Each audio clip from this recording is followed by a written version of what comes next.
साथियों, मैं बैजनाथ गंवार। फागुन का महीना है और एक गीत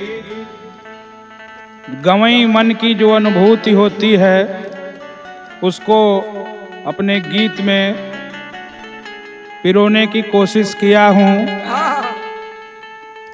जब प्रकृति बदलती है, वसंत आता है, तो एक विरहीन को कैसा लगता है।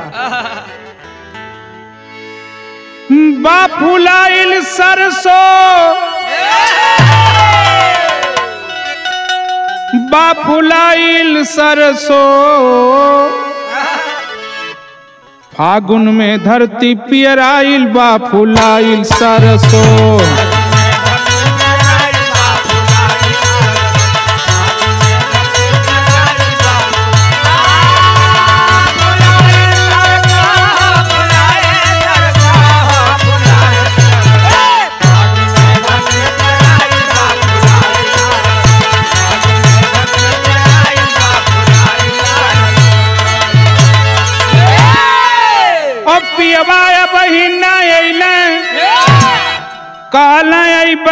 परसों फागुन में धरती पियराइल, बाफुलाइल सरसों।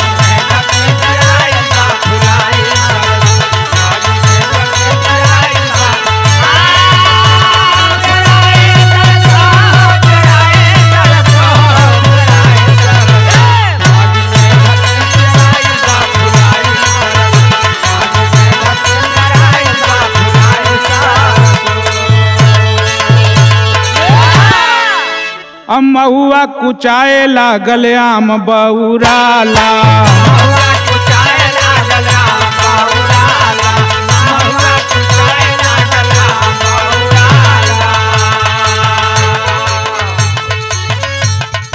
कोयल कक्कूक सुन,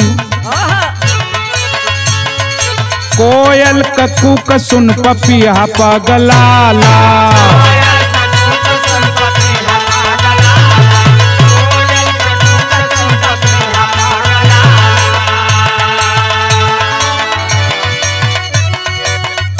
धद का बिरहा का अगिया,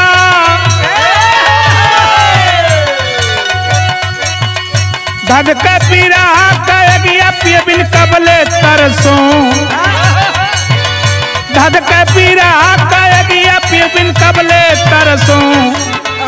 फागुन में धरती पियराइल, बाफुलाइल सरसों।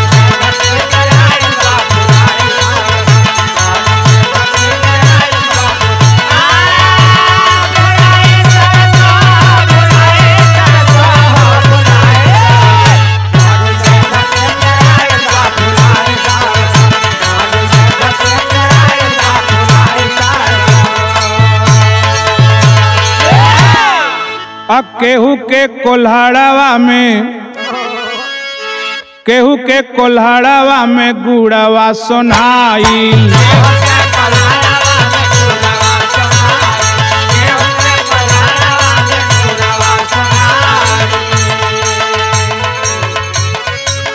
चन्ना चोनाए लागल, चन्ना चोनायल बाकेराय गदराई। चन्ना चोनायल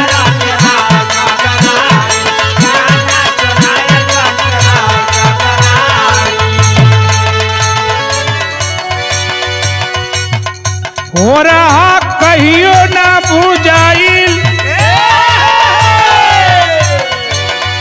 हो रहा कहियो ना भूजाइल, तू बितवला बरसों। हो रहा कहियो ना भूजाइल, तू बितवला बरसों। फागुन में धरती पियराइल, बाफुलाइल सरसों।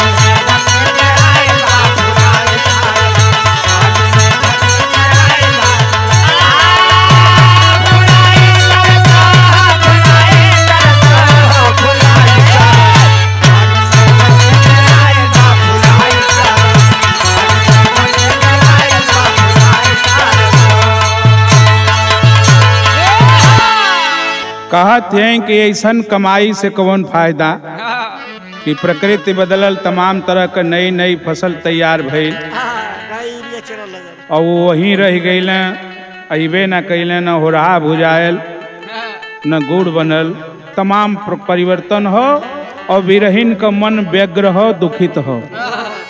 तब अंत में कहत हैं कि ना चाही कंगना चूड़ी झुमका नथिया बाली,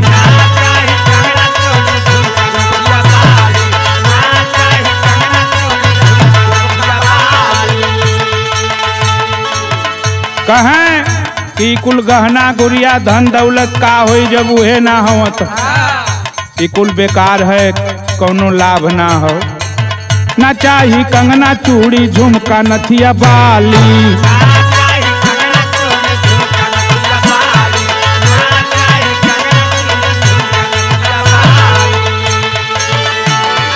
काजरा कचोटे हरवा हूँ से बन सवाली,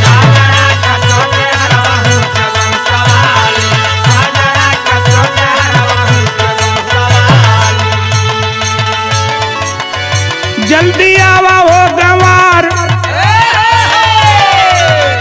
जल्दी आवा हो गंवार तोहके पाके हरसों, जल्दी आवा हो गंवार तोहके पाके हरसों। फागुन में धरती पियराइल बा फुलाइल सरसों,